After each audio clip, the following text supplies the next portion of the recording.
Afternoon, everyone. This is Joe Signorelli with OPG Insights, where we interview top professionals, the hedge fund and family office industries. Today, we're speaking with Dimitri Mastrocola. He is the partner at Major Lindsey in Africa here in New York City, and specializes in legal search and GCs and CCOs for hedge funds and family offices. So, Dimitri, welcome. Give us a brief overview of what you're doing. Thanks, Joe. Thank you for having me. Hi, everyone. My name is Dimitri Mastrocola. I'm, as Joe mentioned, a partner at Major Lindsey in Africa here in New York, MLA for short.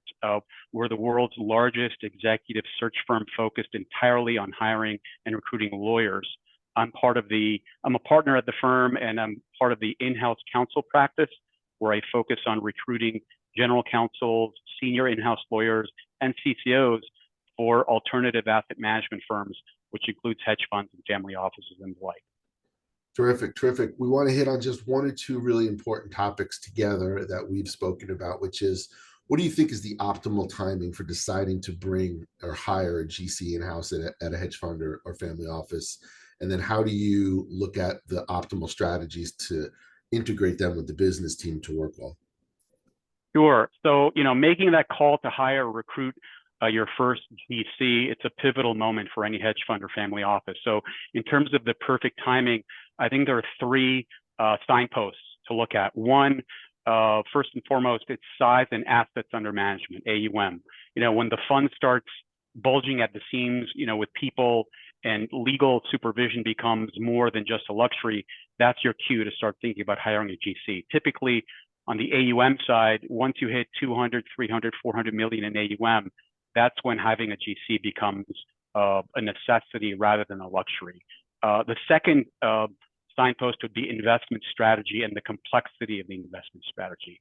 So if a long short equity shop is rather simple from a legal perspective, but a shop that focuses that the multi-strat or focuses on illiquid strategies like credit or distress, things that are very legally intensive, lots of legal documentation, those types of strategies argue for bringing on a GC sooner rather than later.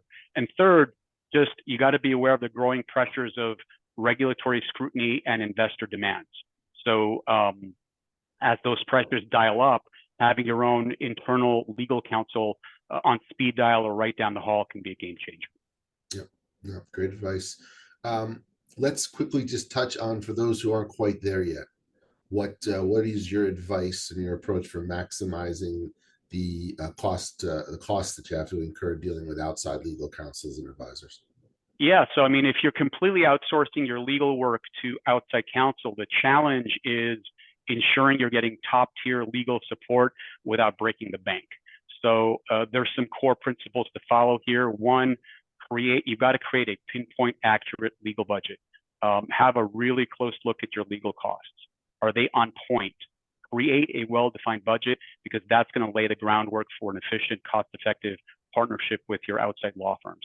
Two, pick your outside counsel wisely. Look for expertise, a strong reputation, and good culture fit. You're not just outsourcing legal work. You're forging a relationship with a trusted outside advisor who should understand your business and your goals. Third, you got to steer your outside counsel like a maestro. Set clear expectations, deliverables, and timelines. Make sure they're in sync with your strategy and your vision. And lastly, you got to watch those invoices like a hawk. Ask questions if you need to, and you will need to very often. And it isn't about nitpicking. It's really about ensuring transparency and getting the value that you've invested in. So those would be that's the roadmap with kind of maximizing outside counsel. Yeah, those are great advice. I appreciate it. Thank you for doing this today. I hope we're going to talk again, and we'll talk in more detail, hopefully. So I appreciate it, Dimitri. Thanks for having me, Joe.